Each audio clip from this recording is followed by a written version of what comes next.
What makes this conference necessary? I just think there's so many issues facing our families in this era, problems in the community, problems in schools. We really need to bring people together to work on these issues and, again, to help parents advocate for themselves and for their children. You as a parent, tell me from your perspective, what's it like trying to advocate for kids, for your kids?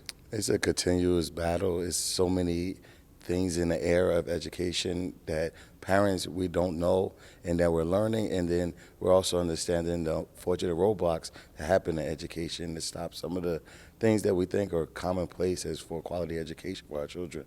Things that would make common sense. Things such as a high quality school for all children, no matter where they go to school, no matter what area they live in, no matter their income. We believe that there's a central need for education to be thorough, and every avenue that we travel, we push that agenda, we push that basis, that education, unfortunately, been doing what we believe it should be doing for decades now, and it's becoming an impact on the front end and the back end as far as in our communities. What's it like trying to advocate, though, to trying to get the things that you want, to make a difference? What's it like? What tools do you use now to say, look, pay attention to us, what we're talking about matters? We used events like tonight and today, this weekend, to bring parents together who are like-minded and understanding that there has to be something done.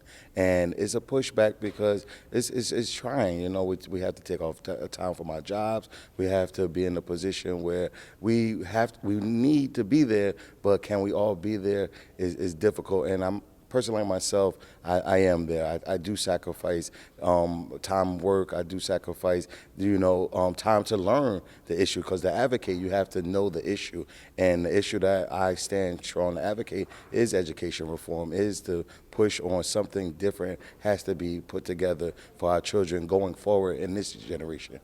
Shelley, give me an idea. What kind of tools do you give parents to advocate for kids in education?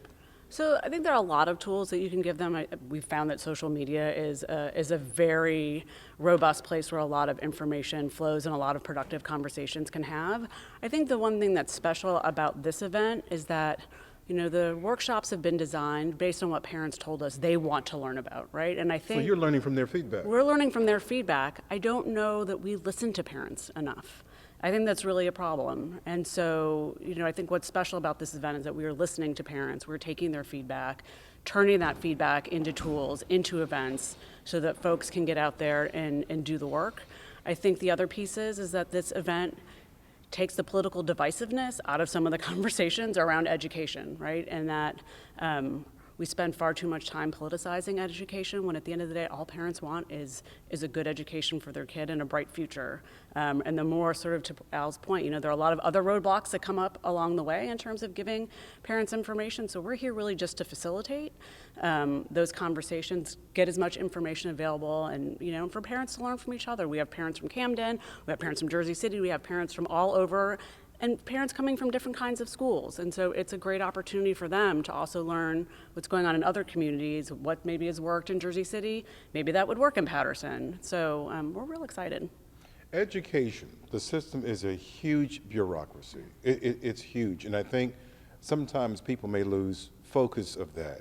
What do you tell parents? What do you teach parents about dealing with the bureaucracy when things, as Al said, seem to make common sense and ought to be done, and instead you run up against, well, we don't have a report on that, well, we don't have this, and things that you think ought to be put in place now may take years? I think I would say you can never give up. Absolutely never give up. If you get an answer you don't like from one person, go to another person. I think you just have to keep fighting, whether it's at your local school board, if it's with the legislature, with it's your city hall. You just have to persevere. That is the only way that we fix these problems of chronically failing schools. Don't give up. You just can't give up. It's look, these are our babies. These are, we cannot throw their futures away. That is completely unacceptable. What about a message like that? Don't give up. No, and we can't give up, and we definitely need to understand that we have a voice, and our voice stands strong. And one of the strongest opportunities to push our voice is being a voting bloc, being in a position to make sure that the legislators who aren't listening have to listen because we might not have the money, but we have people, and we have people who want to come together to get the understanding for real and make a organized, mobilized movement to push what we believe is needed in our state. Al, Shelley, thank you very much. Thank you. Appreciate that. Good, good. Stay right there for me. Good, good. Boy, you guys are, I mean,